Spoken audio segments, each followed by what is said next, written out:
a todas. Es un placer estar aquí de nuevo en este ciclo de debates que organizamos el Club de Roma y Es Global, tratando de arrojar alguna luz o muchas sombras sobre las diversas cuestiones de la geopolítica, de lo que ocurre en el mundo, etc. Y como bien saben, hoy vamos a hablar de las elecciones americanas.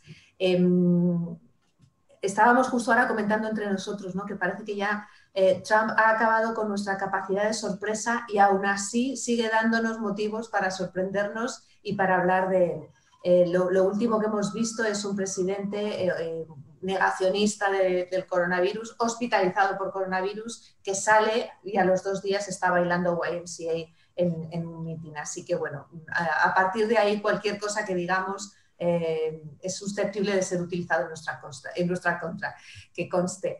Solamente yo quería apuntar que de todas las muchas cosas que se oyen de las elecciones que vienen, una de las que estamos más acostumbrados a oír es que estas elecciones son tan importantes para el resto del mundo que hay gente que piensa que deberíamos poder participar en ellas, deberíamos poder votar para así también influir en la parte esta que nos afecta. Las 4 personas que están hoy con nosotros conocen perfectamente el tema, escriben habitualmente sobre él, comparten sus análisis con otros medios de comunicación también, así que creo que va a ser una conversación muy amena, muy entretenida y que nos permita comprender algunas de las causas y de las consecuencias de todo este proceso.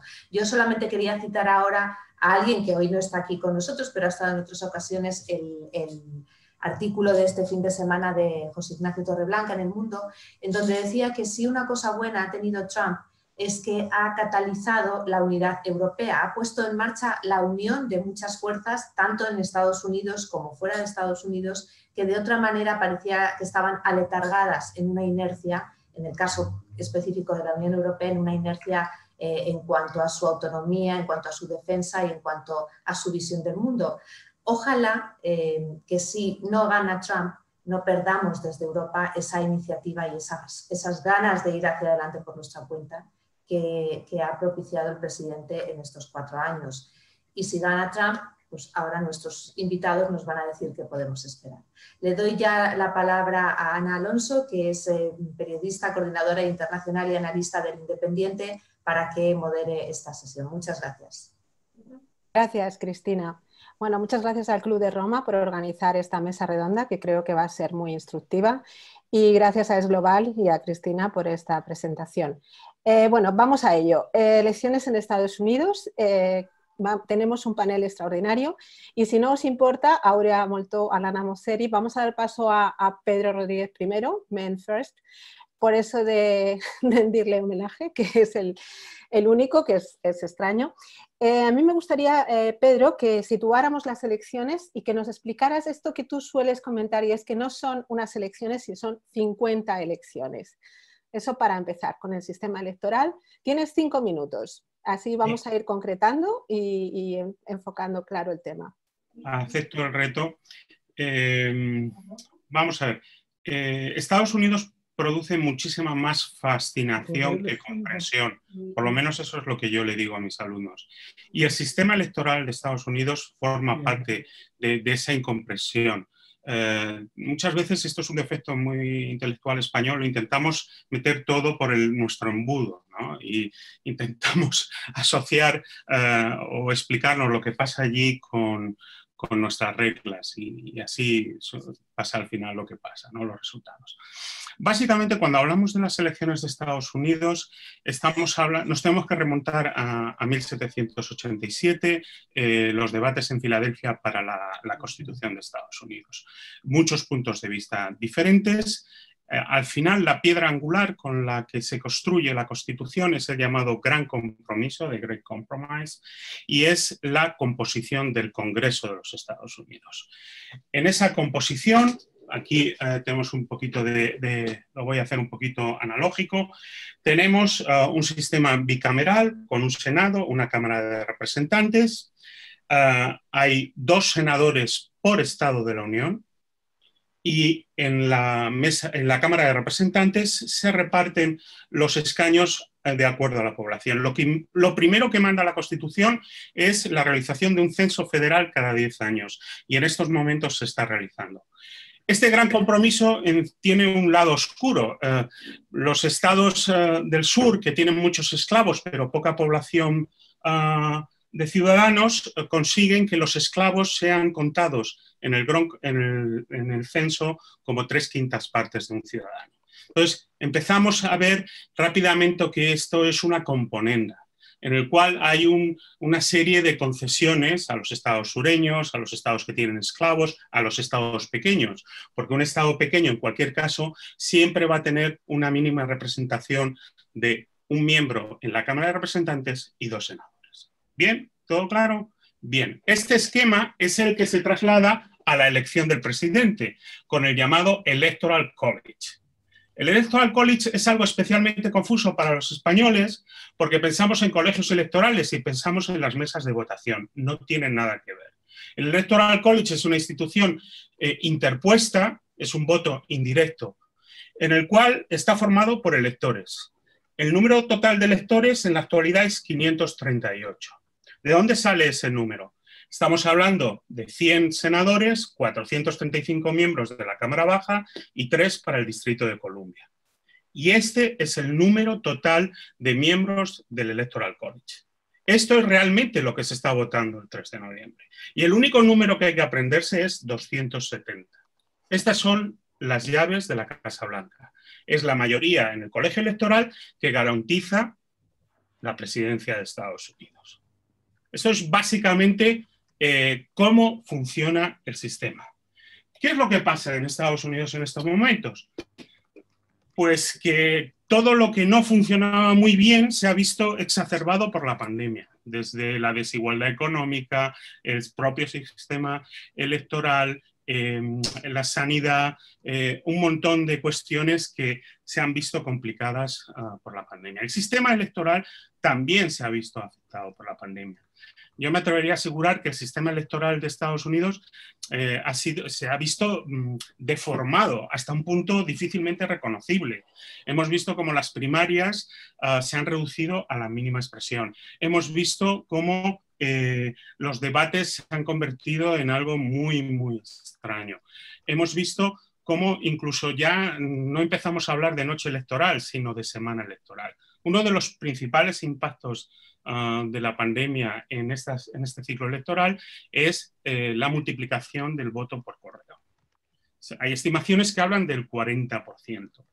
Y aquí es donde entramos en problemas. Hemos visto que Trump, como parte de su campaña, ha intentado deslegitimizar el proceso electoral.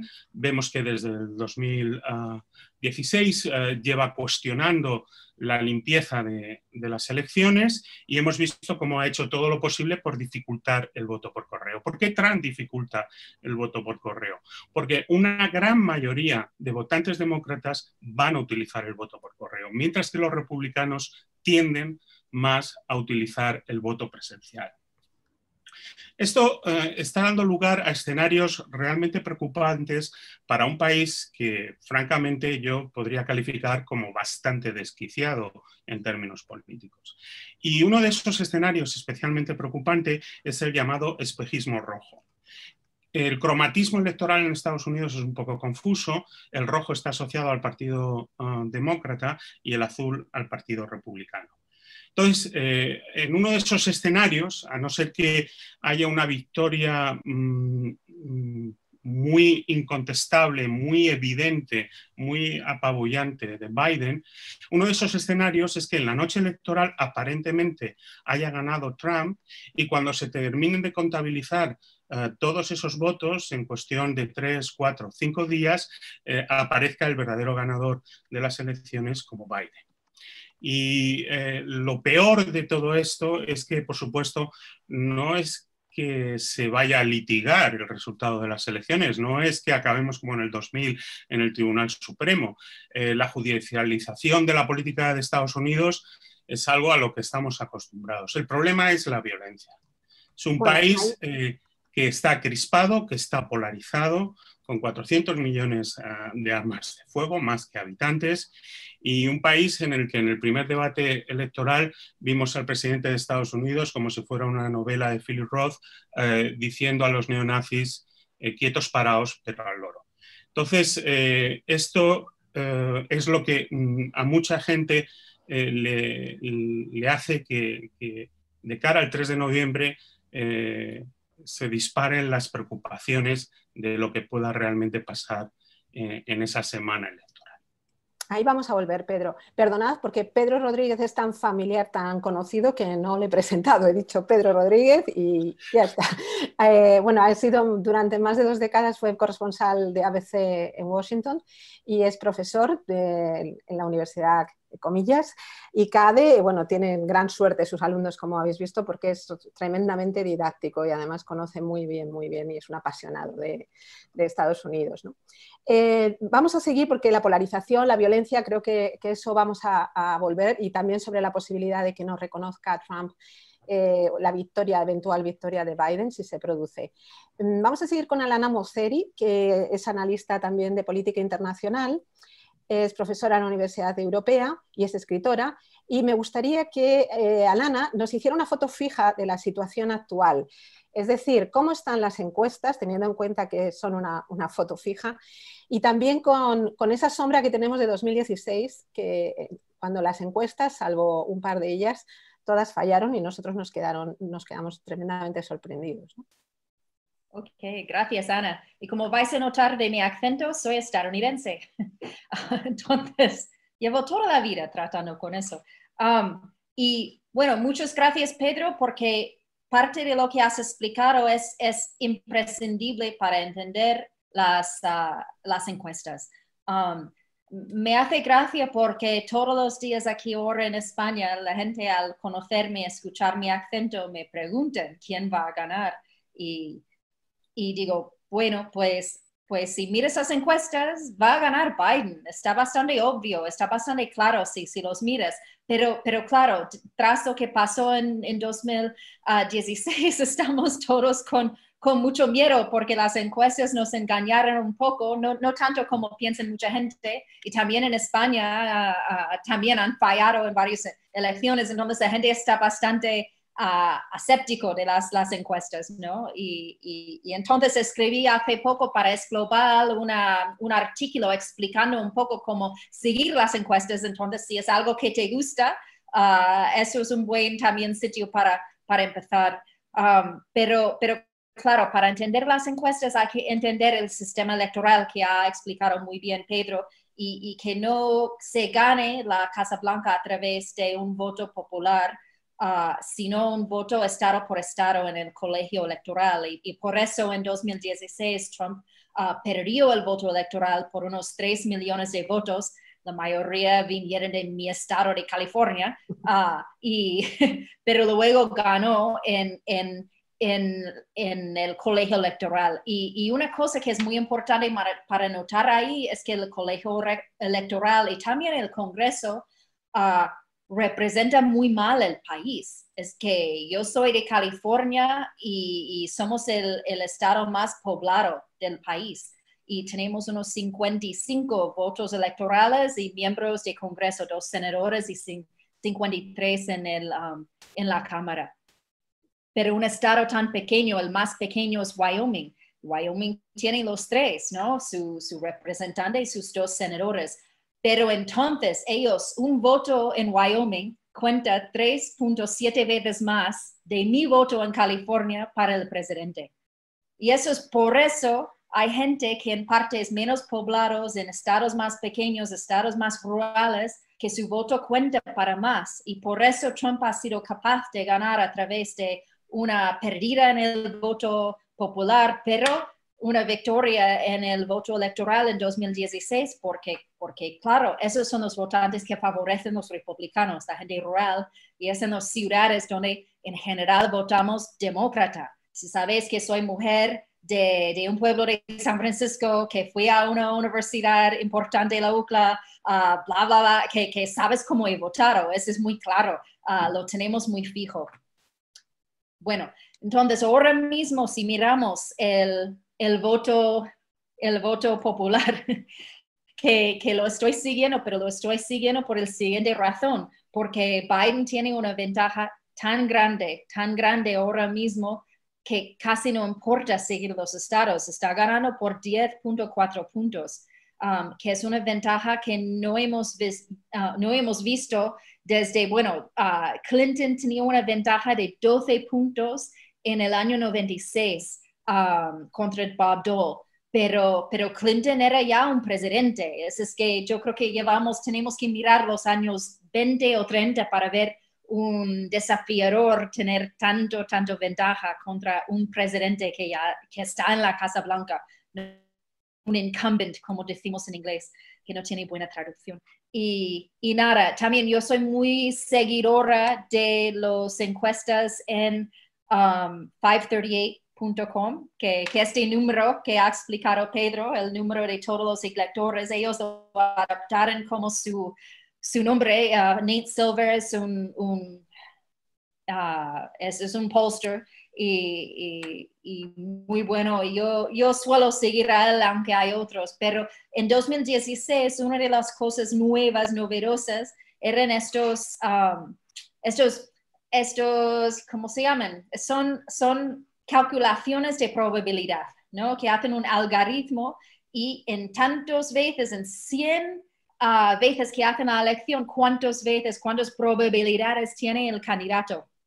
Ahora mismo, según 538, Biden tiene 87 posibilidades de 100. Eso no es un porcentaje, también esa es el parte difícil de eso, y Trump tiene 13. Pero la gente, yo creo que sobre todo en 2016 lo han leído como porcentajes y no, porque ahora mismo el porcentaje es distinto. El porcentaje en el voto nacional es que Biden tiene 52.3% y Trump 42%. Eso es muchísimo, pero no es lo mismo que 87 contra 13, quiero decir. Y entonces eso es importante.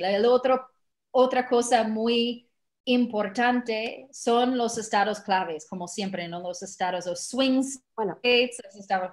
Y entonces ahora mismo Biden está ganando en muchos de ellos, tiene una ventaja de unos 7 puntos en Pennsylvania, que es muy importante. Que, para mí es el estado que voy a estar siguiendo la noche electoral, pero ellos cuentan sus votos en la noche electoral, entonces no vamos a tener resultados muy rápido de ellos.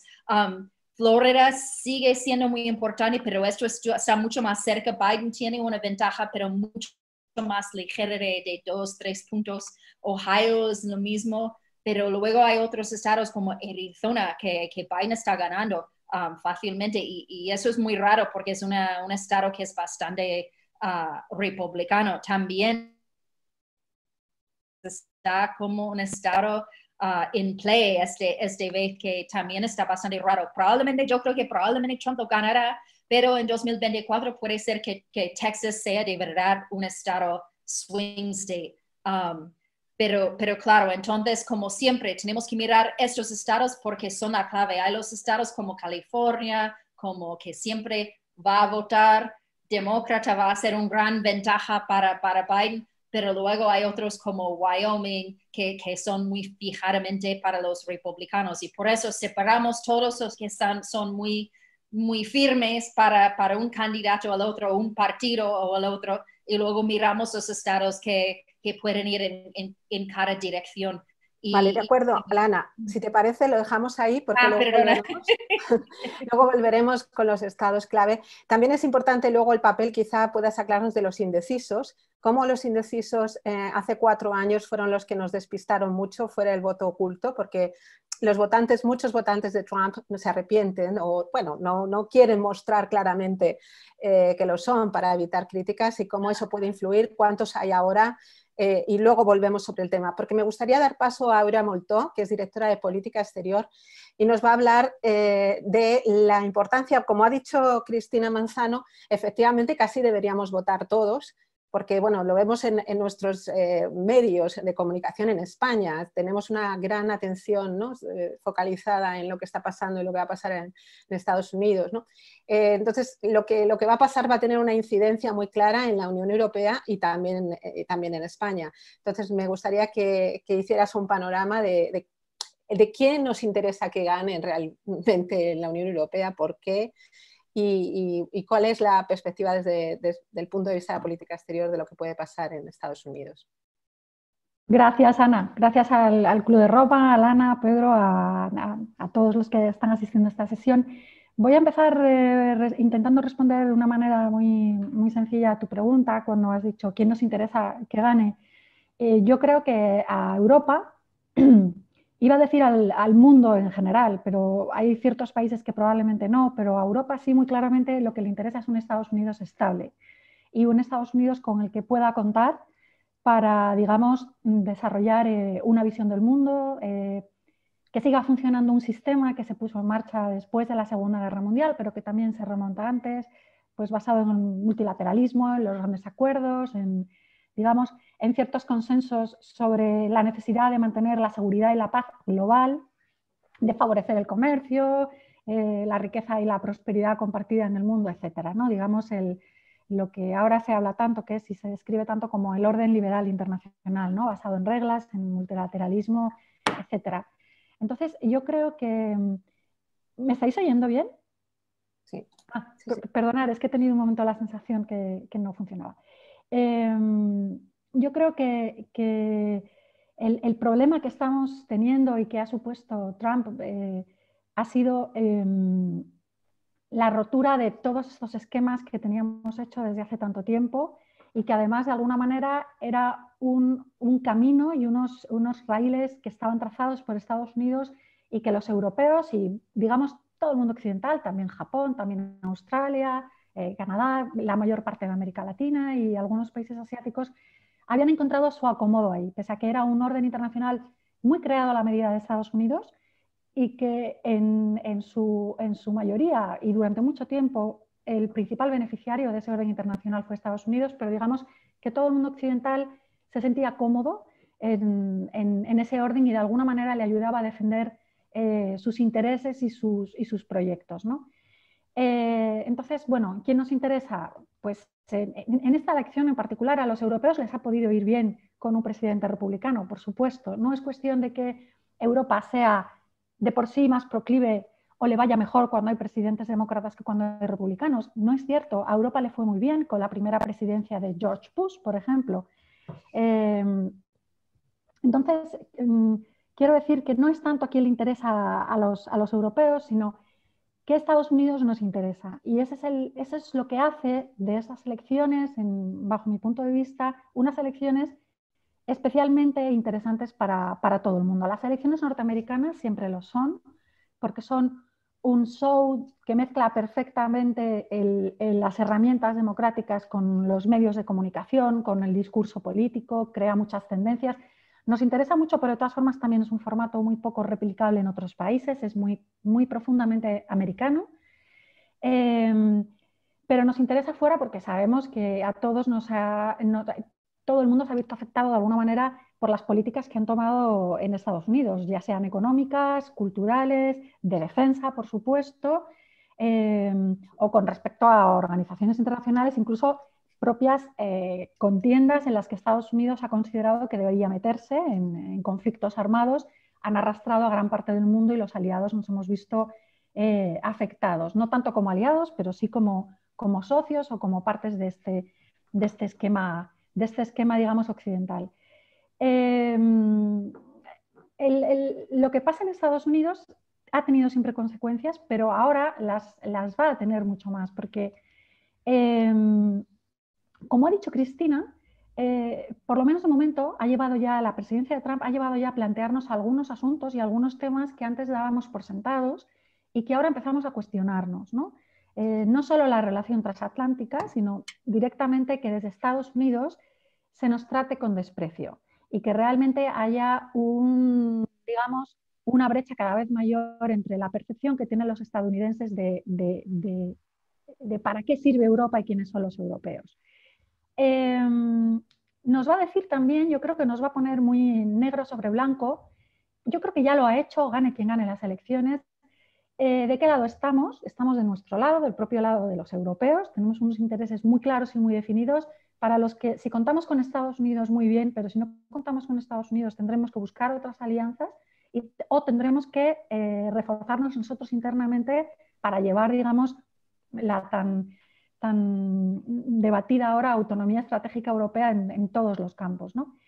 ¿Y con quién podemos contar? También nos va a servir para saber a quién tenemos a nuestro lado.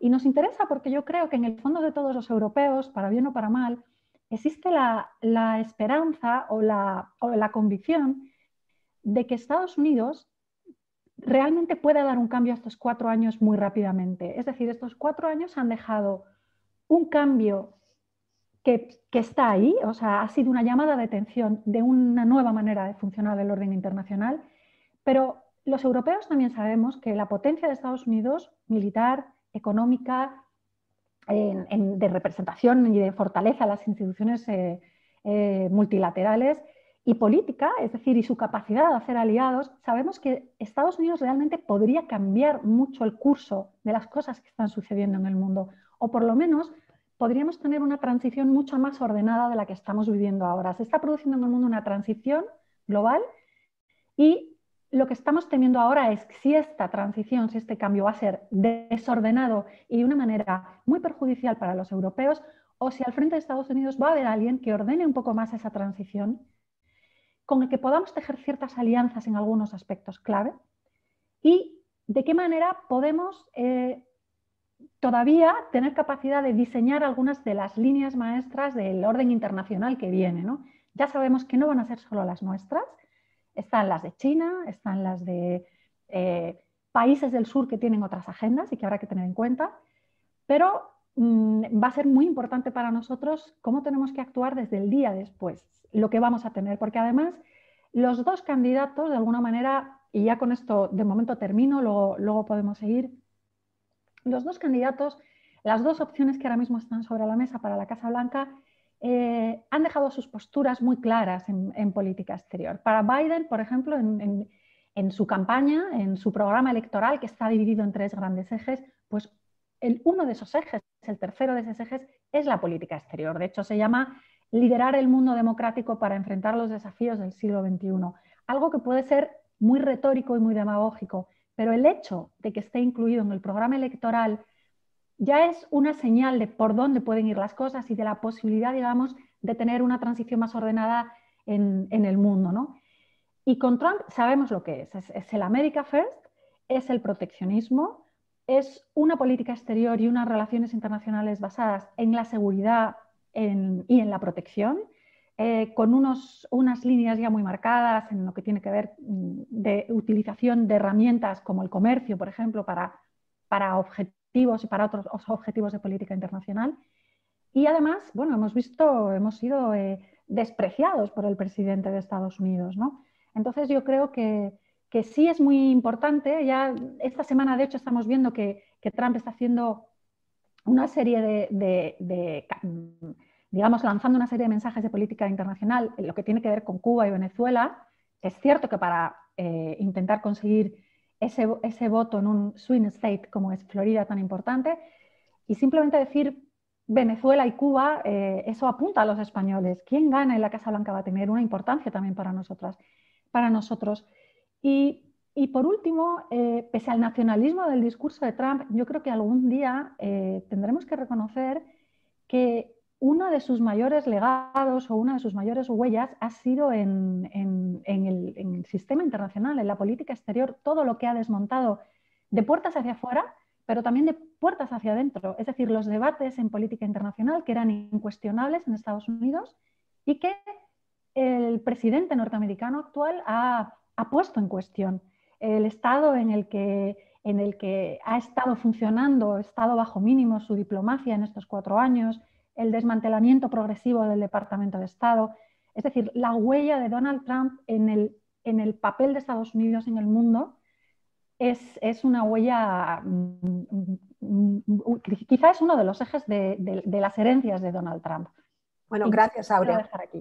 Bueno, Donald Trump, pase lo que pase, el 3 de noviembre y días después, si hay recuento posterior, deja un legado, una huella clara, ¿no? Porque en el Supremo ya probablemente sean 3 jueces de los 9, ¿no? que van a ser nombrados por Donald Trump, entre otras cosas, y eso marca mucho la política a medio y más allá, a medio plazo y más allá. ¿Qué tiene que pasar en cuanto a participación? Me gustaría que entre todos vayamos contestando, ¿no? ¿Qué tiene que pasar en cuanto a participación para que pueda tener opciones Biden? Porque hemos visto muchas movilizaciones, unas movilizaciones como desde el primer minuto casi de la elección de Donald Trump, salieron las mujeres, este año ha habido mucha actividad con los grupos de minorías, sobre todo con afroamericanos. ¿Que eso se va a trasladar en una mayor movilización, mayores votos? Hemos visto unas señales que ya van, me parece, 10 millones de votos por correo, que es una señal de que la participación puede ser alta. ¿Eso en qué medida juega a favor de Biden realmente? Y también quería que incidiéramos en el tema de que realmente hay mucha gente que vota y defiende a Trump. O sea, que tenemos que apartarnos un poco de esta concepción nuestra de ver a Trump desde nuestro sillón de Madrid, ¿no? Y no desde cómo lo ven mucha gente que vive en el Rust Belt y que para quienes de hecho ha hecho mucho o bastante y bueno, ¿no? Entonces esas dos cuestiones, ¿creéis que va a haber una, por ejemplo, si queréis que empiece Alana, pero muy breve, si crees que va a haber una movilización, va a haber voto a favor hay mucha Biden? votación ya online, es que Sí. si tú has dicho 10, he dicho 1 millón, luego 3 millones, es que va creciendo tan rápido que casi es difícil de seguir.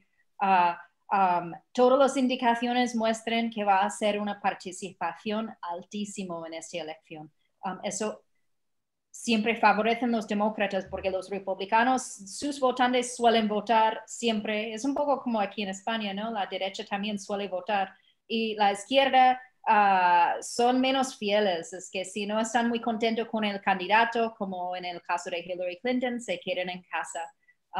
Y entonces, por eso la participación suelen ser algo que los demócratas son los que están registrando votantes por todas las partes y es un trabajo, me acuerdo incluso hace años hacerlo aquí en 2004, en 2008 y hay un grupo de demócratas en el extranjero que yo era la presidenta hace años aquí en España muy fuerte que registran votantes mientras los republicanos no se molestan.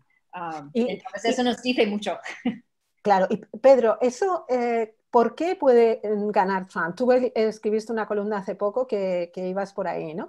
Porque por muy increíble que nos parezca, por mucho que pensemos la gestión de la pandemia, no para de decir mentiras, no existe la verdad factual, la economía sí que es quizá el factor donde no lo haga, no ha resultado tan mal, iba muy bien antes de la pandemia, ahora un poco menos, pero es donde tiene las mejores puntuaciones, pero va cayendo en popularidad, pero de todas maneras tiene un electorado fijo y gente que tiene muchas razones para votarle, ¿no? Entonces, ¿por qué sí es posible que pueda ganar Trump esta vez? Bueno, yo te diría fundamentalmente que las razones que llevaron a la desafección política, a ese ajuste de cuentas que fue contra el establishment, que a mi juicio fueron las elecciones del 2016, las razones permanecen y no se han solucionado. Y como hemos dicho antes, la pandemia ha exacerbado todos esos problemas. Entonces, yo creo que Trump todavía puede ser capaz de capitalizar todas esas frustraciones, esa sensación de que el sistema político no se ocupa de nosotros y que Trump es el único que de una forma enfermiza e incoherente en su incoherencia, pues atiende nuestras preocupaciones. De todo esto, a mí lo que más me preocupa es el precio que los votantes de Trump están dispuestos a ejercer para este ajuste de cuentas. Es decir, vemos que hay gente que le ha ido fatal con la globalización, con la anterior crisis financiera del 2008, que no tienen muchas probabilidades de prosperar en una economía al carecer de estudios o del mínimo valor añadido. Y veo que esta gente está dispuesta a hacerse oír a pesar del enorme y objetivo prejuicio que Trump les plantea. Es decir, Trump sigue todavía, hoy vemos que están insistiendo en la campaña en desmantelar la reforma sanitaria de Obama, que al fin y al cabo intenta dar cobertura sanitaria a toda esta gente sin seguro médico privado. Trump ha hecho una reforma fiscal que es objetivamente retrógrada en el sentido de que favorece indiscriminadamente y descaradamente a las rentas más altas, empezando por él mismo. Trump ha empezado una guerra comercial con China. En las cosas que he escrito hoy, aunque ya este libro no es exactamente nuevo, figura como las grandes superficies como Walmart se nutren de productos muy baratos de dudosa calidad procedentes de China. Entonces, cómo la guerra comercial impacta en el consumo de las clases más desfavorecidas. Y, por supuesto, ya el colmo es que ponga aranceles al aluminio y entonces la única vía de escape, que es el paquete de 6 cervezas en lata, cueste más por la guerra, los aranceles al aluminio de Trump. Entonces, lo que os digo, la conclusión a la que yo llego es que los problemas siguen ahí y la capacidad de soportar un daño tan significativo a una costa de intereses propios, con tal de entrar en ese ajuste de cuentas contra el establishment, el tofu orgánico y todo lo demás, yo creo que todavía es una fuerza muy potente. Y oigo estas descripciones de las encuestas y las probabilidades y me suena tanto a 2016 que realmente hay que insistir en que con una mayoría del voto popular, incluso con 3 millones más de votos populares, no se gana la Casa Blanca. Sí, hay quien dijo entonces que era la misma probabilidad tuvo entonces de ganar Trump que sacar un 6 doble con los dados. Pero se puede sacar un 6 doble con los dados, ¿no? Y lo sacó. Pero lo sacó, o sea, sí, lo sacó. El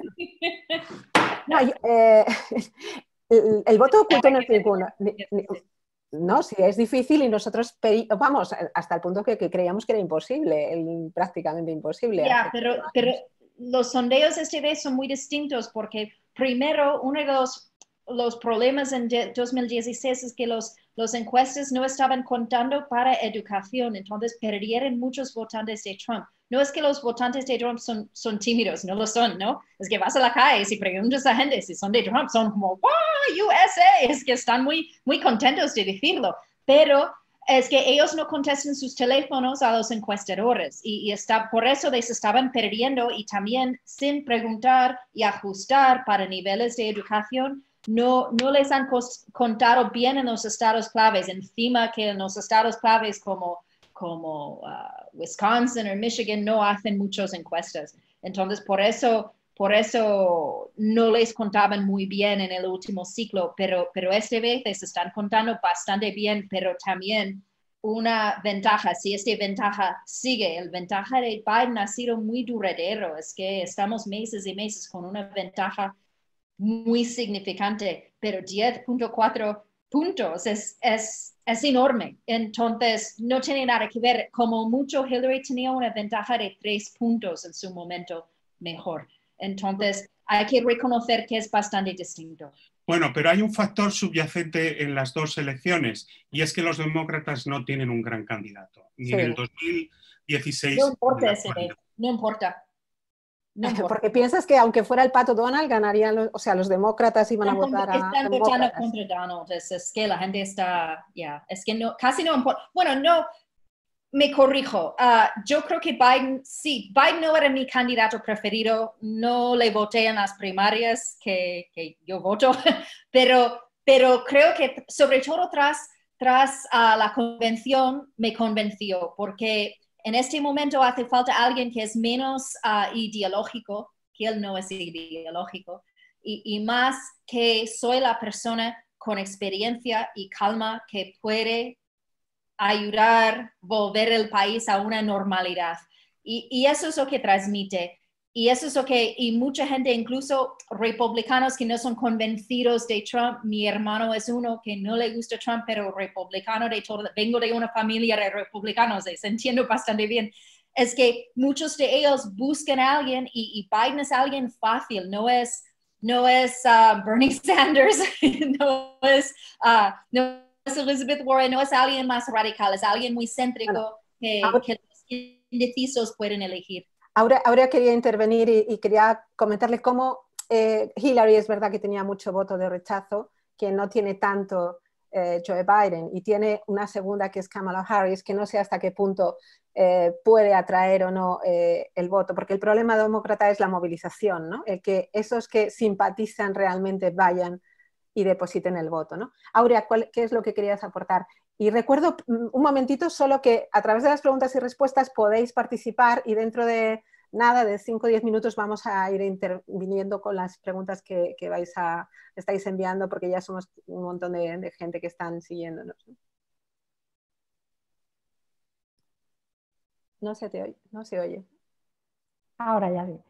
Para no quitar mucho tiempo a las preguntas, que es también de lo que se trata, que todos podamos escucharnos unos a otros, yo quería apuntar, en primer lugar, yo no creo que con estas elecciones vayamos a volver a la normalidad, como ha dicho Alana, porque yo creo que el trumpismo va a seguir existiendo sin Donald Trump. Yo no sé si Donald Trump tiene interés en ganar las elecciones o no, si le va a dar exactamente igual volver a ser presidente o no. Probablemente sí, por una cuestión de su personalidad, ¿no? Pero digamos que su objetivo, que es como remover todo el avispero, esto lo ha conseguido completamente. Y esto va a seguir pasando después de estas elecciones. Esto lo ha apuntado también Pedro, el problema del trumpismo, llamémoslo trumpismo, pero llamémoslo también la polarización, la división, todas las fragilidades que realmente se han puesto en marcha, se han puesto en evidencia en estos años, y esto va a seguir así. Y yo creo que va a ser muy difícil gobernar a Estados Unidos en el futuro inmediato, porque además, primero se ha visto también la disfuncionalidad de muchas de las instituciones y también la erosión que se ha hecho sobre ellas. Entonces, realmente es un país muy volcado sobre sí mismo, muy dividido, que no se hablan de manera cruzada, sino que cada uno habla una parte del país muy diferente. Yo, hablar de las probabilidades de los sondeos, no soy buena socióloga, vamos, es que no soy socióloga, y no soy buena analista de las encuestas, pero sí es cierto que ahora mismo que Biden lleva mucha ventaja desde hace muchos meses. Esta mañana en la redacción, en la revista, donde estoy yendo yo sola a trabajar todos los días, los demás teletrabajan, pero hoy hemos tenido una pequeña reunión de 3 personas, y el jefe de redacción de la revista, que ha vivido mucho tiempo en Estados Unidos y sigue muy al tanto todos los sondeos y los estudios que se hacen, decía que era muy significativo que desde que se anunció el contagio por coronavirus de Donald Trump, la ventaja de Biden había aumentado muchísimo, y que sobre todo había aumentado entre los mayores, entre votantes blancos mayores, que es cierto que este es un voto muy importante para el Partido Republicano. De todas formas, de aquí a las elecciones puede pasar cualquier cosa, y yo no daría nada por seguro. Creo que al margen de quién vaya a ganar, el escenario en Estados Unidos es muy inquietante, y esta inestabilidad dentro del país nos afecta mucho a todo el mundo. De hecho, pues parece, yo lo repito constantemente, ¿no? Pero parece increíble que ahora mismo uno de los factores de la estabilidad global pues sea como la situación de Estados Unidos, no su situación económica, sino su propia situación interna, ¿no? El hecho de que pueda haber violencia y no. Y luego lo que yo creo que también resulta muy inquietante de estas elecciones es que con tanto tiempo, pese a esta ventaja que ha ido teniendo Biden en los sondeos, que con tanto tiempo se haya empezado a hacer desde diversos sectores y medios de comunicación un proceso de socavamiento y de confabulación, de teoría de la confabulación sobre la limpieza del proceso electoral, deslegitimar el propio proceso electoral decir que se va a contestar el resultado, que se va a discutir el resultado, cuando además es cierto que en mitad de la pandemia el voto por correo va a ser muy importante, es cierto que una mayor participación suele favorecer a los demócratas, es cierto que la noche electoral es muy probable que no conozcamos quién es el ganador y se puede producir una situación de mucho desconcierto si la noche electoral el ganador es Trump por una más o menos mayoría. Reconozcamos que en 2016 él no ganó por el voto popular, pero ganó por poco por el voto electoral del colegio electoral, pero no el popular. Entonces, puede ser que la noche electoral Trump inmediatamente salga anunciando su victoria y que es el nuevo presidente y que es reelegido, y que a las 48 horas o a las 72 horas o a la semana, una vez se vaya finalizando todo el conteo del voto por correo, se dé un vuelco y sea un demócrata. Y entonces va a ser una elección totalmente contestada. Y nos podemos pasar 4 años precisamente con un gobierno de Estados Unidos que no es reconocido o que es deslegitimado por una parte importante del pueblo americano y de los medios de comunicación americanos. Gracias, Aurea. Ese es un aspecto que me parece muy interesante y Pedro también lo ha tratado varias veces y siempre está diciendo, bueno, es que puede ser que al principio el recuento de esa noche sea favorable a Trump, él se reconozca vencedor y luego no sea así. Que el otro día hablando con Jorge Ramos, él decía, no, la democracia americana es más fuerte que Trump y si sucede eso, realmente va a poderse articular un sistema para evitarlo, pero si es el Supremo el que luego decide, o sea, ¿cuál sería el escenario, Pedro? O Alana, Aurea, luego podéis intervenir. Y luego ya doy paso a las preguntas. El escenario es que ¿quién nos iba a decir que House of Cards era un documental? Ese es el escenario, ¿no? Es muy complicado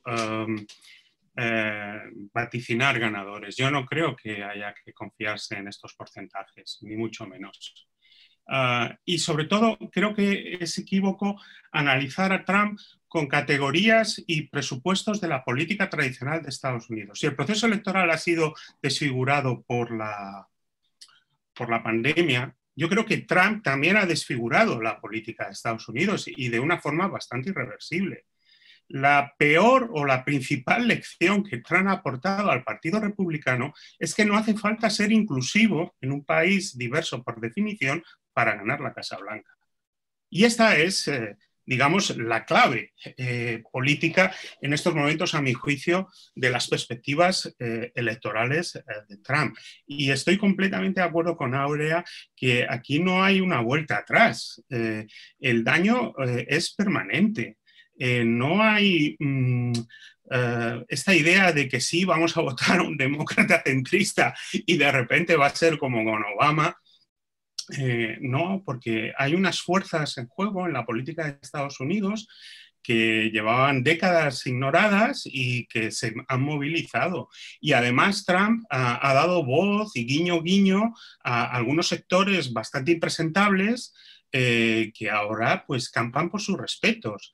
Y si a eso se le suma la desinformación, la injerencia extranjera, las teorías de la conspiración, realmente estamos hablando de un panorama político bastante desquiciado que tiene muy pocas probabilidades de volver a la normalidad.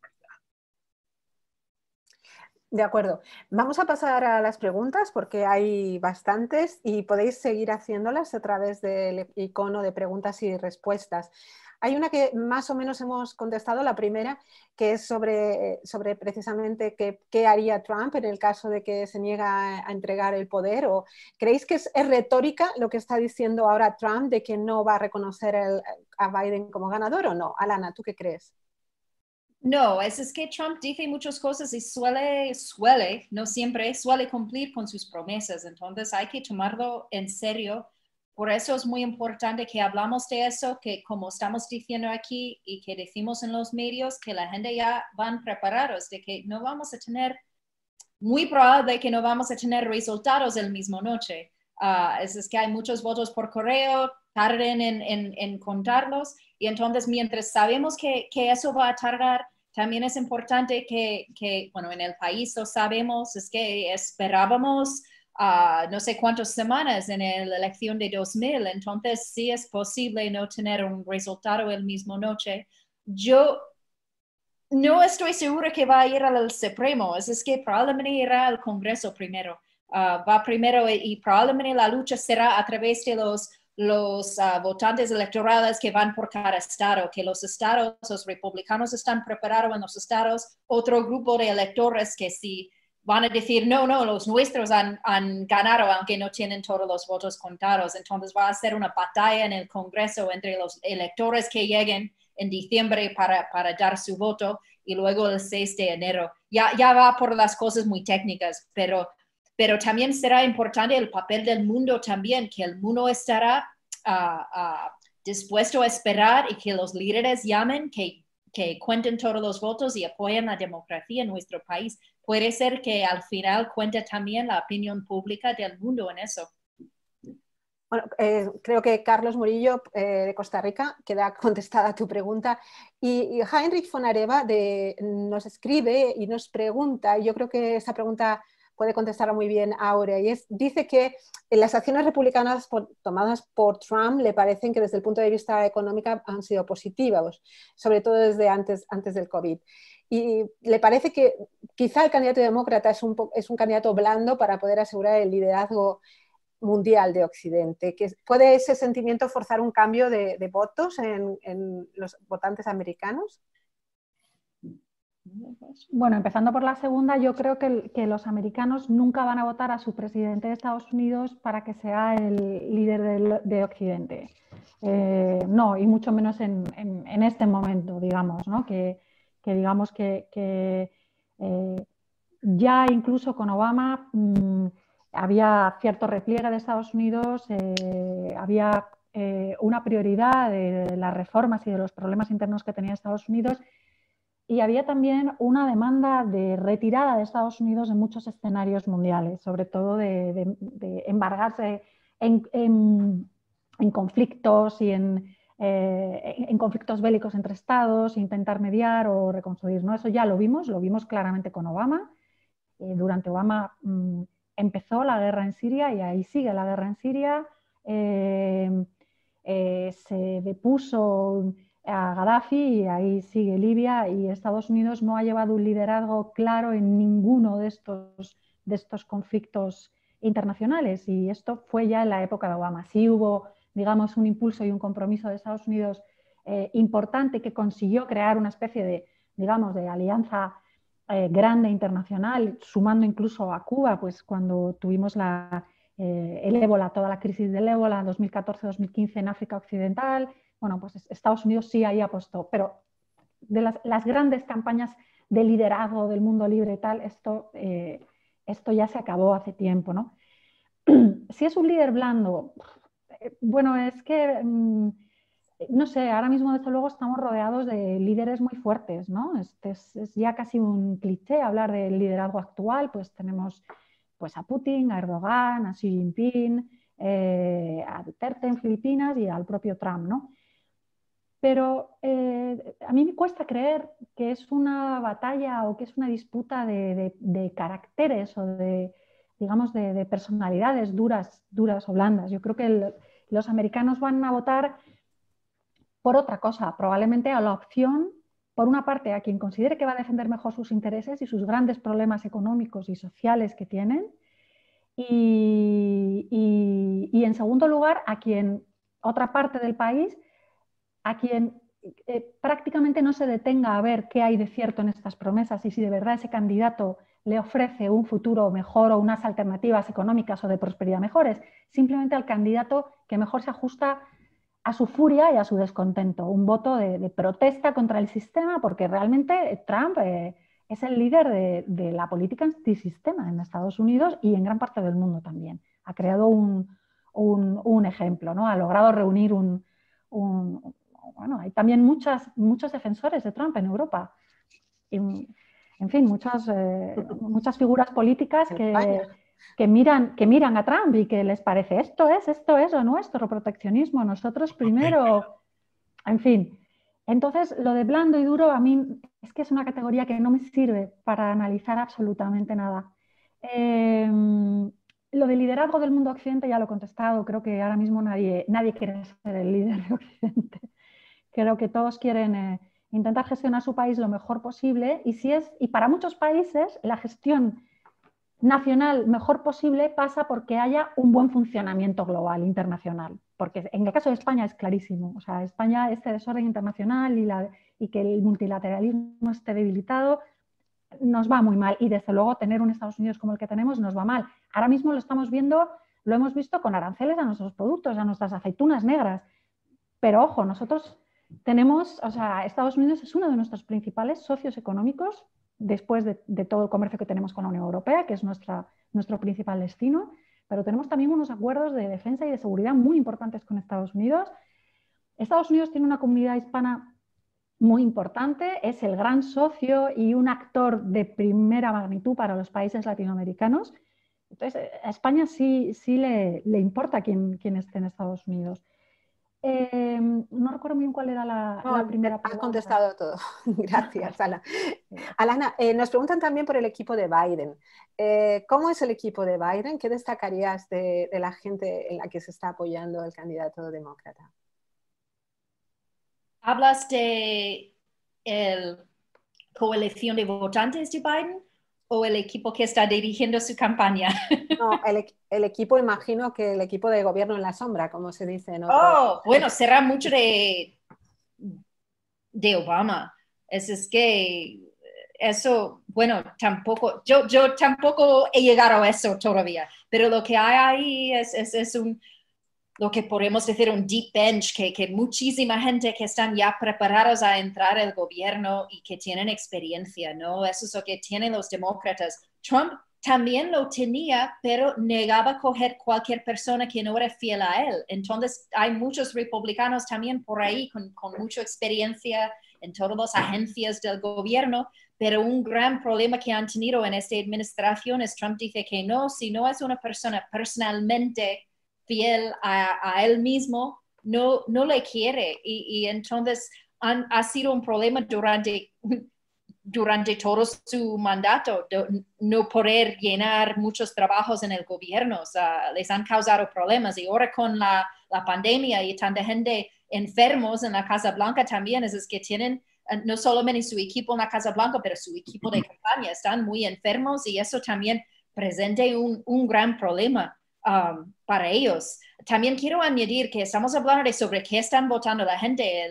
Hay que recordar que el número uno de los temas es el tema de la pandemia, tanto como aquí en España, es que lo estamos viviendo todos los días. Y esta gestión de la pandemia ha sido la peor cosa para Trump desde el principio. Es que si miramos sondeos en enero, Trump no le iba mal, porque también es que tenía una economía muy fuerte, pero con toda la pandemia y su mala gestión y sus respuestas a no creer en la ciencia y cambiar de idea cada 3 días, pues le ha pasado factura. Y eso lo de ponerse enfermo y meterse en el hospital y luego salir sin mascarilla y todo también le va perdiendo cada vez, bueno, ya ha perdido mucha credibilidad entre muchos votantes, pero entre otros también. Entonces son cosas muy importantes. Hay varias preguntas, Pedro, que están centradas y incluso hay varias de las personas que nos están siguiendo que están muy sorprendidas de que estemos concibiendo la posibilidad de que haya una crisis institucional en Estados Unidos, que haya una crisis política, que se dé la circunstancia de que Trump no reconozca el resultado. Si eso realmente es así, están bastante sorprendidos porque, bueno, siempre se ha tomado como modelo, se toma como modelo la democracia en Estados Unidos. ¿Qué resortes hay? Lo vuelvo a insistir sobre el tema porque veo que hay 2 o 3 preguntas y nos lo podrías explicar con detalle, Pedro.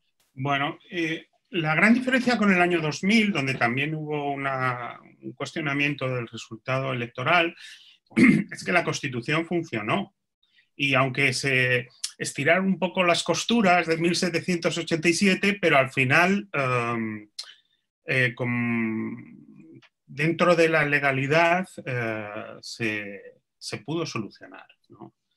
Este año yo creo que todos esos salvaguardas, toda esa tradición de la transferencia pacífica de poder, todo el sistema de controles y balances, pues están cuestionados.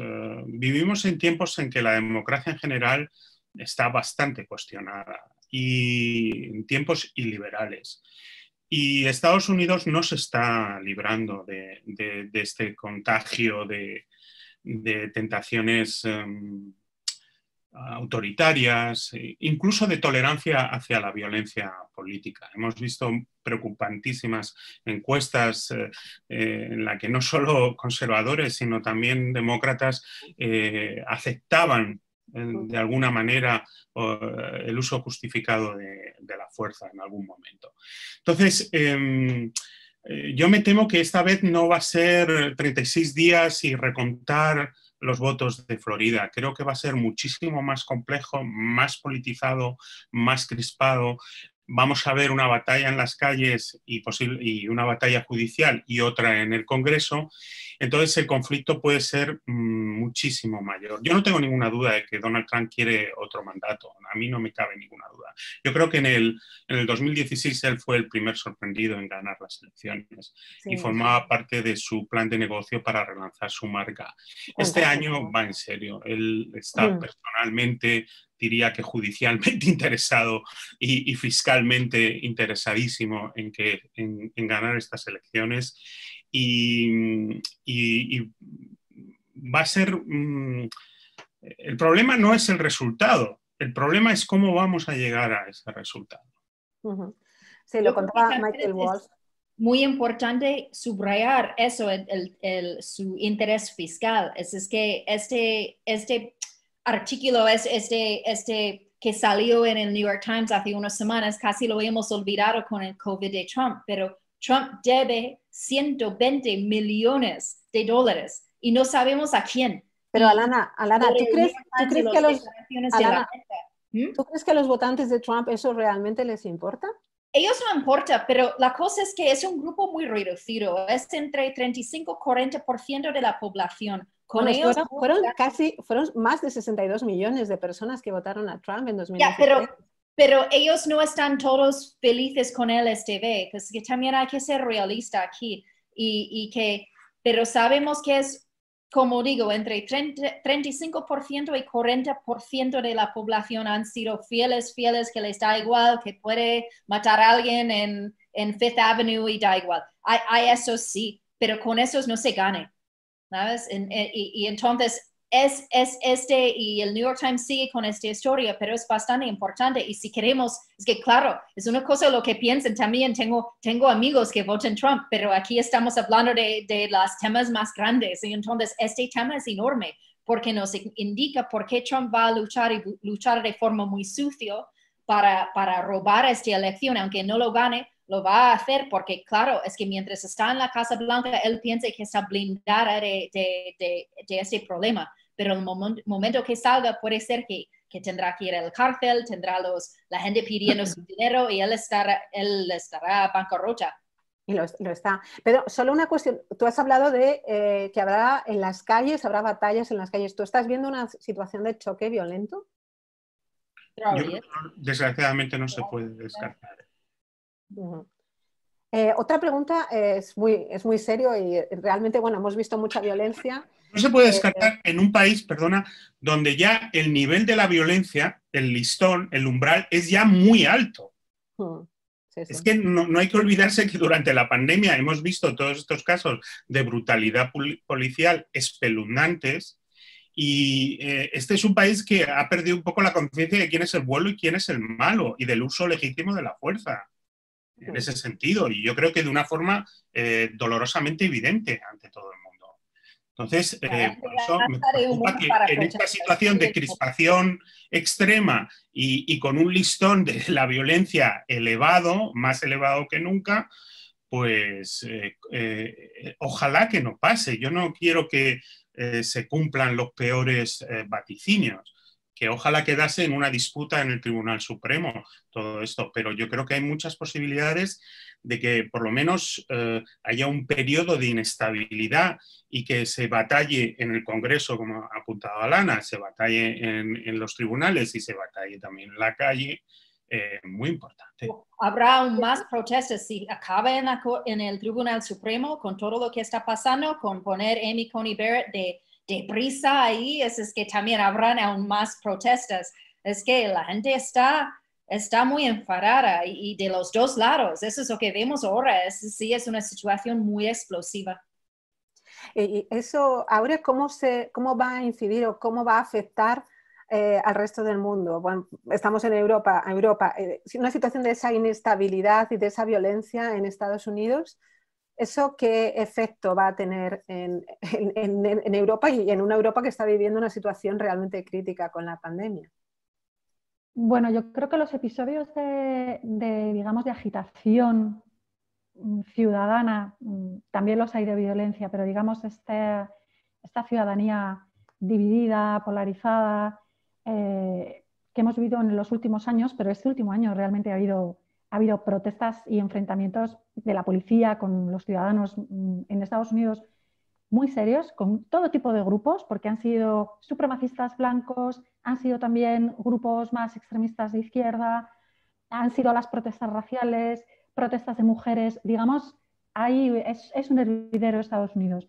Yo creo que, ¿cómo nos afecta a Europa? Yo creo que nos afecta porque nos debilita por nuestro flanco democrático, porque esta ruptura, esta fragmentación y la inestabilidad en Estados Unidos es un regalo, un argumento, un regalo precioso para los regímenes autoritarios. Es un argumento de legitimación absoluto para países como China, por ejemplo, ¿no?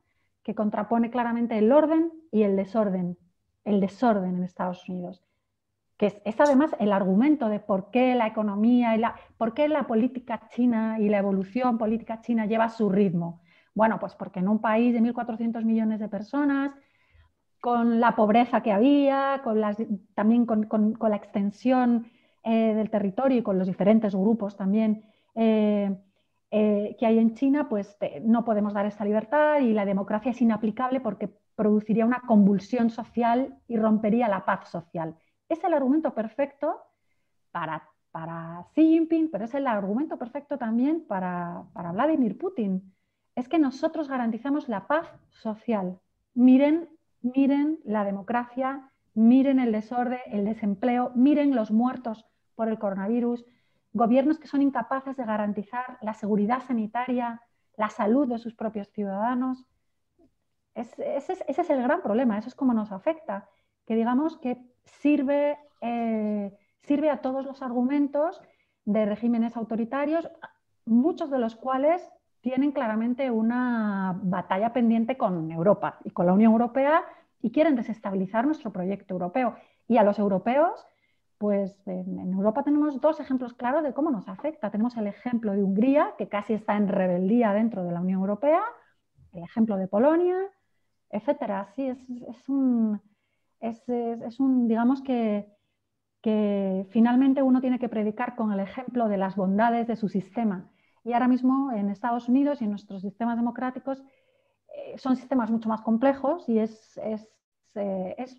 para los autoritarios es más fácil predicar con el ejemplo a ellos de cómo han controlado la pandemia, la economía, cómo pueden poner todos los recursos del Estado, absolutamente todos, a disposición de un objetivo nacional común y de un proyecto nacional común.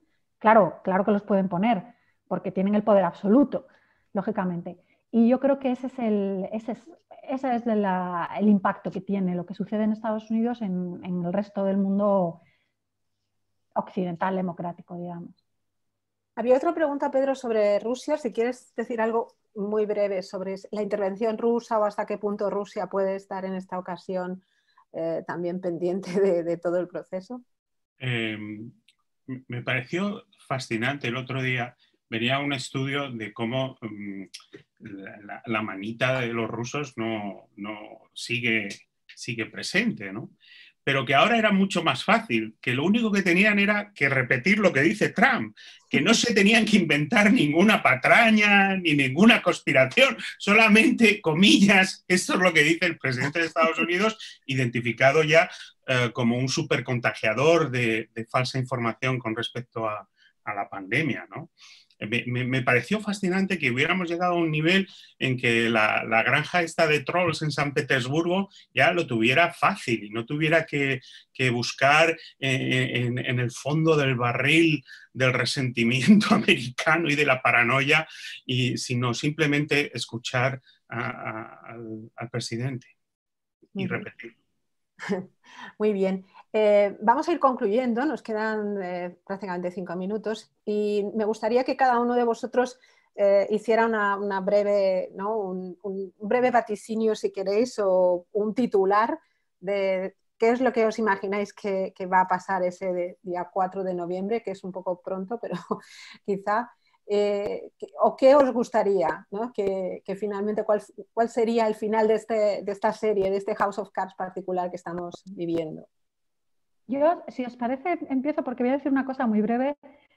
A mí lo que me gustaría es que no pasara una cosa. Me gustaría que no hubiera violencia el día de la jornada electoral, que no viéramos enfrentamientos en los colegios electorales, que tuviese que intervenir la policía. Es decir, que esta agitación social de la que hemos hablado y esta polarización, por lo menos durante la jornada electoral, no la veamos en el propio momento de la votación, ¿no? Que no veamos cargas de la policía, ciudadanos completamente, digamos, ejerciendo casi pues acoso en puertas de colegios, o digamos que el mundo no presencia esta exhibición de división y de, digamos, de ruptura total de las reglas democráticas en Estados Unidos.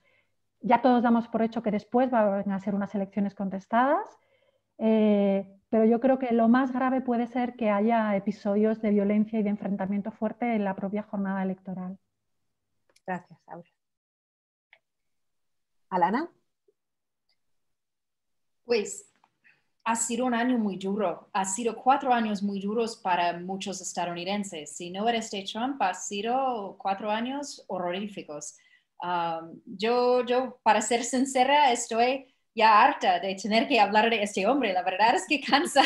Y encima que este año ha sido muy duro para todo el mundo. Estamos todos cansados y hartos y con, ¿sabes? Es que nadie tiene la misma paciencia que tiene de antes. Estamos todos cansados y todos ansiosos por lo que va a pasar con la pandemia y la economía y lo que viene, que parece que no hay nada bien que viene. Entonces, lo que espero que veamos el día 3 es un poco rayo de luz y que una victoria de Biden, y aunque no será volver a la normalidad, porque no hay normalidad, y sobre todo en temas de relaciones internacionales, pero tener a alguien en la Casa Blanca que respete las instituciones, que respete la Constitución, es que un poco de estabilidad ahí, es que será, bueno, mucho mejor para el país, para mi país, que echo de menos porque ya llevo muchos meses sin poder ir a casa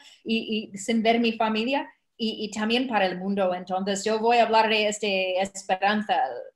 Los sondeos y todos los datos me dicen que sí, pero claro, es que a todos nos cuesta creer que no habrá otro cambio. 3 semanas es mucho para cambiar una ventaja de 10 puntos. Para Trump es mucho, ese es un desafío enorme, pero bueno, nunca podemos darlo por hecho, y que también 3 semanas es una eternidad, entonces tendremos que ver cómo sale. Gracias, Alana. ¿Pedro? Yo voy a buscar un atajo y voy a terminar con 3 citas. Una es una cita muy antigua, debe ser verdad por lo antigua que es, atribuida a Benjamin Franklin. Están en Filadelfia decidiendo la Constitución y cuando por fin llegan a un acuerdo, una señora le pregunta a Benjamin Franklin: ¿qué nos habéis dado? ¿Una república o una monarquía? Porque una monarquía americana era una de las posibilidades. Y Benjamin Franklin supuestamente responde: es una república si la podéis mantener. Muy socorrida de Winston Churchill, Estados Unidos. Winston Churchill decía que Estados Unidos siempre termina haciendo lo correcto después de agotar el resto de las posibilidades. Y la última es la que este momento en el que vivimos, que yo a veces lo denomino como Ava Gardner. Ava Gardner decía que Hollywood le había dado todo lo que no necesitaba. Y yo creo que la política, no solo en Estados Unidos, está empeñada en darnos todo lo que no necesitamos. Y espero que en Estados Unidos tengan una oportunidad, el resto del mundo, que la política no nos tiene que dar todo aquello que no necesitamos. Pues muchas gracias, porque de verdad que habéis sido muy clarificadores y ayudáis a comprender lo inexplicable, ¿no? Como yo vengo imbuida del espíritu de Hannah Arendt, que estuve en Berlín, y creo que bueno, esa actitud, ¿no? de comprensión y de tratar de ver por qué pasa, ¿no? Y por qué estamos en el momento que estamos, yo creo que ayuda mucho a salir de ello. Y doy paso a José Manuel Morán y agradezco al Club de Roma y a Cristina Manzano Es Global la oportunidad de haber celebrado este debate, que me ha parecido, bueno, yo he aprendido mucho, espero que los participantes también.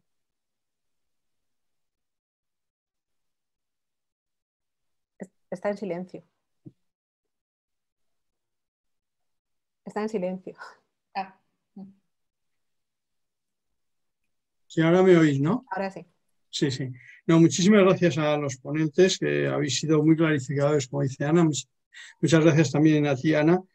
Yo la verdad es que estoy siguiendo estas elecciones recordando una frase que decía uno de mis mejores amigos, que decía el mejor amigo, cuando éramos algo más jóvenes, que decía que nuestra vejez empezaría cuando empezáramos a tener un presidente de los Estados Unidos que fuera más joven que nosotros.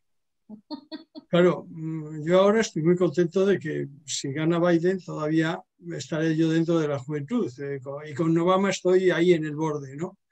Pero sobre todo en estos 4 años para mí ha sido una continua confirmación de que las suposiciones que teníamos sobre los negacionismos múltiples que hay, yo pensaba que la racionalidad de un mundo cada vez con más capacidades tecnológicas, con mayor información, con mayor contraste de opiniones, que impediría que los negacionismos progresaran. Y sin embargo han progresado, pero han progresado hasta extremos de que cuando el otro día pusimos el título de decir, bueno, en las elecciones USA y el sobresalto, entre la tecnología y el sobresalto, dice, oiga, si es que puede pasar cualquier cosa, es que de aquí al día 3 nos pueden volver a sorprender estos caballeros, ¿no?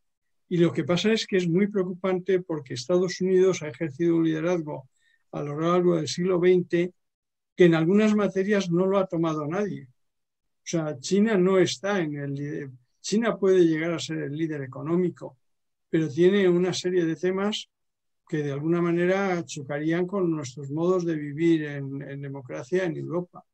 Y Europa realmente debe mucho a la proyección de Estados Unidos después de las 2 guerras, y especialmente recordemos que la frase de Wilson es, bueno, América primero, yo no voy a ir a la guerra, pero luego él llega a la guerra.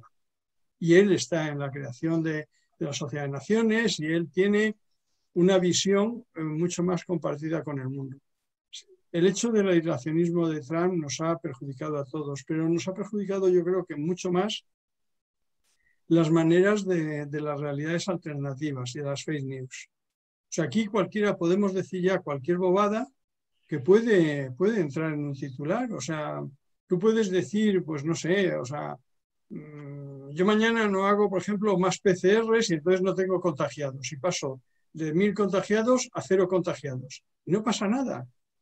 Nadie, o sea, es decir, es uno de los problemas para mí principales. O sea, es decir, el hecho de que haya terraplanistas es algo que se me hace muy difícil de entender. Pero es que hay tanto terraplanismo en el mundo político que hace que las cosas que decimos en Europa, que intentamos ser muy sosegados, muy pautados, muy hablar de esto, es que estamos asistiendo, y me parece que ha sido tú, Ana, la que has mencionado el caso de Hungría, ¿no? O sea, ¿es posible Hungría dentro de la Unión Europea? O sea, en estos momentos, o ver las cosas que estamos viendo. Entonces, para mí ese mal ejemplo de Estados Unidos como líder mundial es lo que yo creo que más nos debe preocupar. Por otro lado, aventurar si va a ganar Trump o va a ganar Biden, pues no lo vamos a hacer. Hace 4 años, recuerdas, Cristina, que nosotros habíamos programado un ciclo que se titulaba Estados Unidos después de Obama. Y habíamos pensado, bueno, Obama se va, pero va a seguir Hillary Clinton. Y el problema fue cómo organizamos la sesión de después de las elecciones ante el triunfo sorprendente de Trump, ¿no?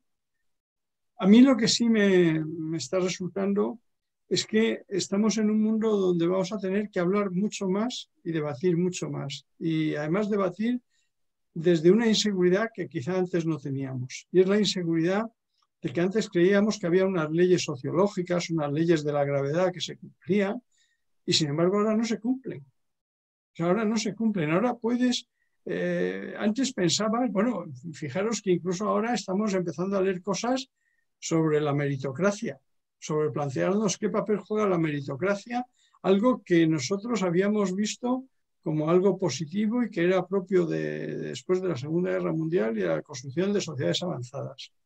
Y hoy día a lo mejor resulta que esto nos lleva a situaciones muy complejas donde tenemos que volver a repensar todo el discurso político. Estamos en un momento de encrucijada que son momentos mucho más disruptivos que la disrupción que nos pueda dar la digitalización.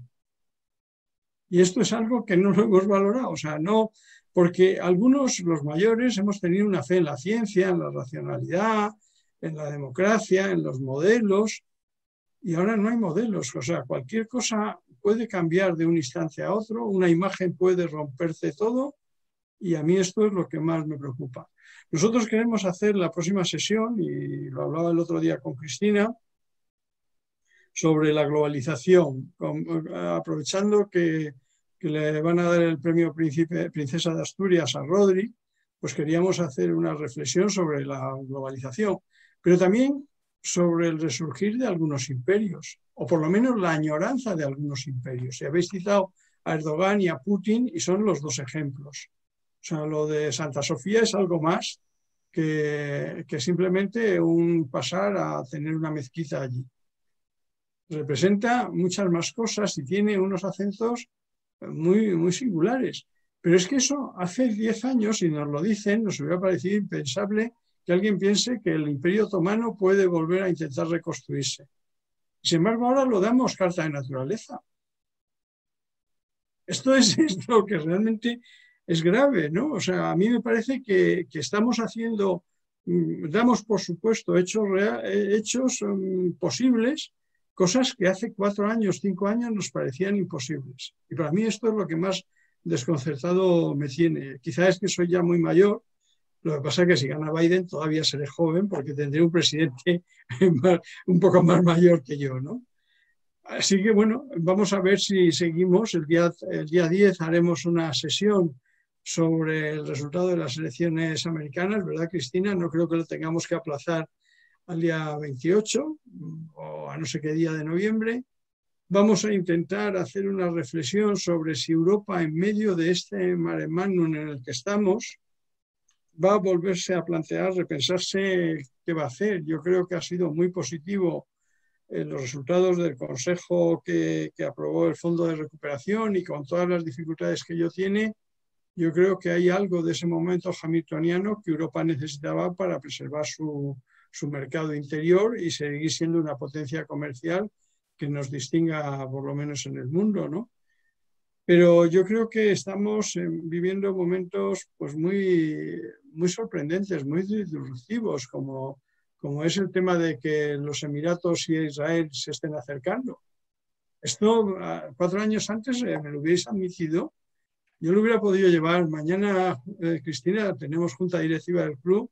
¿Tú crees que si nosotros hace 4 años le hubiéramos dicho en la junta directiva que íbamos a hacer un debate sobre los Emiratos, sobre Israel, sobre estas cosas, hubieran dicho, cada vez estáis peor, no os enteráis de nada. Debéis de leer Es Global y Política Exterior, porque a ver si aprendéis algo. Pero ahora vale todo, o sea, esto es lo grave, Pedro. Tú y yo, somos... Es que yo cada vez estoy viendo más ángulos de análisis para explicar lo que ha ocurrido con Trump como un fallo colectivo de imaginación, sí, una incapacidad de anticipar todo lo mal que pueden ir las cosas. Sí. Es que el problema está en que estábamos acostumbrados a que la gente, a lo mejor, pues desnortada, no llegaba a las primeras magistraturas. Pero es que ahora tenemos montones de ejemplos. O sea, tenemos montones de ejemplos de gentes que están mucho más allá de las capacidades que se requerirían para gestionar una mercería y que están asumiendo pues, posiciones muy claves en el mundo público. Y esto es un pésimo ejemplo para la gente. O sea, somos, ya os digo, yo para mí estoy verdaderamente desconcertado y además como estoy aquí solo encerrado y solo encuentro libros de hace 30 años, pues claro, vuelvo a leer esas cosas y dice, no es posible esto. El otro día he salido y en el Corte Inglés me he comprado el último de Michael Sandel para empezar a pensar algo más, ¿no? Pero esto es un verdadero drama. Agradeceros de verdad, porque yo creo que ha sido una sesión magnífica y lo que pasa es que tendríamos que repetirla porque quedan muchos temas abiertos, porque además sabéis tantas cosas y que aprendemos mucho con vosotros. Y nada más, yo no os tengo que decir nada más que muchísimas gracias.